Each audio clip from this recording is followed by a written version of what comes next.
ভাবা যায় বীজের মতো একটা প্রাণী জাপানকে নাড়িয়ে দিয়েছিল, অসংখ্য মানুষের ঘুম কেড়ে নিয়েছিল। অথচ এই বীজির দলকে মানুষ মুক্তির জন্য নিয়ে গিয়েছিল আমাদের দেশ থেকে। কিন্তু 25 বছরের মধ্যে বীজিগুলো জাপানের মানুষের সঙ্গে যা করে তা কখনোই ভুলতে পারবে না।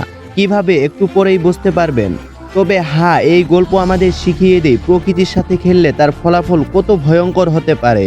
চলুন শুরু করা যাক। জাপানের আমামি ওশিমা দ্বীপটা তখন পরিচিত ছিল তার অন্যতম ভয়ঙ্কর বাসিন্দা হাবু সাপের জন্য। এই সাপগুলো ছিল অত্যন্ত বিষধর এবং আক্রমণাত্মক।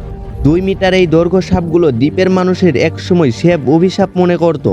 এই সাপের বিষে বহু মানুষ মারা গিয়েছে, আহত হয়েছে, আরও প্রাণ হারিয়েছে অসংখ্য গৃহপালিত পশু পাখি। প্রতি বছর প্রায় 300 থেকে 400 জন মানুষ এই হাবু সাপের শিকার হতো, যার মধ্যে অনেকেই স্থায়ীভাবে অক্ষম হয়ে পড়েছিল। অবস্থা এতটাই খারাপ ছিল যে জাপানের সেই দ্বীপের মানুষেরা দিনের বেলাতেও বাইরে বের হতে ভয় পেত, কারণ হাবু সাপ দিনরাত যে কোনো সময় আক্রমণ করত। মানুষের জীবন একটা ভয়ের মধ্যে আটকে ছিল। কিন্তু এই অবস্থায় কি চিরকাল চলতে পারে? না।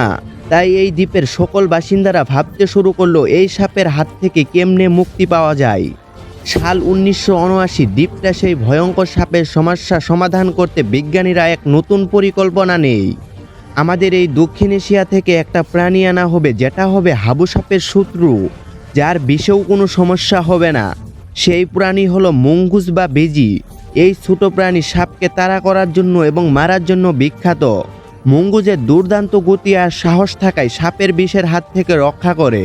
আর মঙ্গুস শুধু সাপ নয়, ইঁদুরের সমস্যাও সমাধান করবে, যারা ফসল নষ্ট করে। 2 সমস্যার সমাধান। সবাই ভেবেছিল মঙ্গজি হবে তাদের দ্বীপের ত্রাণকর্তা, আর তাই প্রথমে স্থানীয় কর্তৃপক্ষ 30টা মঙ্গজ আমাদের উপমহাদেশ থেকে নিয়ে গিয়ে ছেড়ে দেয় আমামি ওশিমা দ্বীপটাতে। আশা ছিল তারা সাপ ধরবে আর দ্বীপ রক্ষা করবে, কিন্তু সমস্যার সমাধান তো হলোই না, উল্টো বিপর্যয় নেমে এলো। কারণ প্রকৃতি তার নিজের নিয়মে চলে। মঙ্গুস আর হাবু সাপ কখনো একে অপরের মুখোমুখি হলো না, কারণ দিনের বেলায় তাদের একসঙ্গে কখনো দেখাই হতো না। সাপেরা নেশাচর প্রাণী আর মঙ্গুজেরা শিকার করতে বের হতো দিনের বেলায়। এটাই প্রথম ধাক্কা। যে কাজের জন্য মঙ্গুজ আনা হয়েছিল তারা সেই শত্রুর মুখোমুখি হলো না। অপ্রত্যাশিতভাবে মঙ্গুজের শত্রু তখন অন্য সাধারণ উপকারী প্রাণী হতে শুরু করলো। তারা দ্বীপে ছোট প্রাণীর উপর চোখ দিল। সাপ আর ইঁদুর ধরা তো হলোই না, তারা দ্বীপের বিরল সব প্রজাতির ছোট প্রাণীদেরকে শিকার করতে শুরু করলো। এইভাবে প্রতিনিয়ত সেই দ্বীপের জীববৈচিত্র্য ধ্বংস হতে শুরু করলো। সবচেয়ে বেশি ক্ষতিগ্রস্ত হলো আমামি ওশিমা দ্বীপের খরগোশ। তারা সেই মঙ্গুজের এতটাই আক্রমণের শিকার হয়েছিল যে বর্তমানে তাদের আর সেই দ্বীপের কোনো অস্তিত্বই নেই।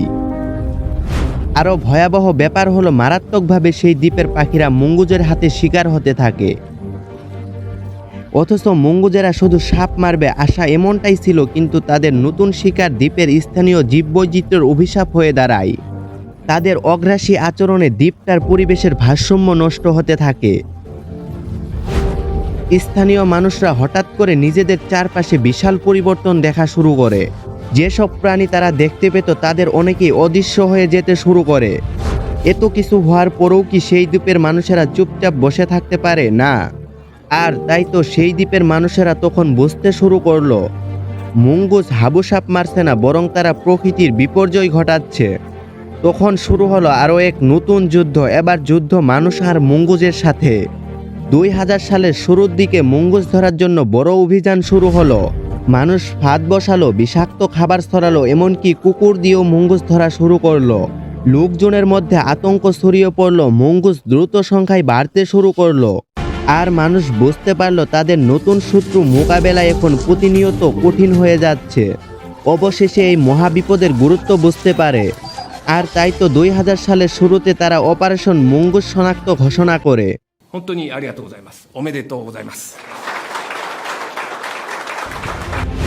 ভাবা যায় এই সাধারণ মঙ্গুস বা বীজি মুক্ত করার জন্য সরাসরি গভর্নমেন্ট থেকে মিশন চালানোর জন্য আদেশ দেওয়া হয়।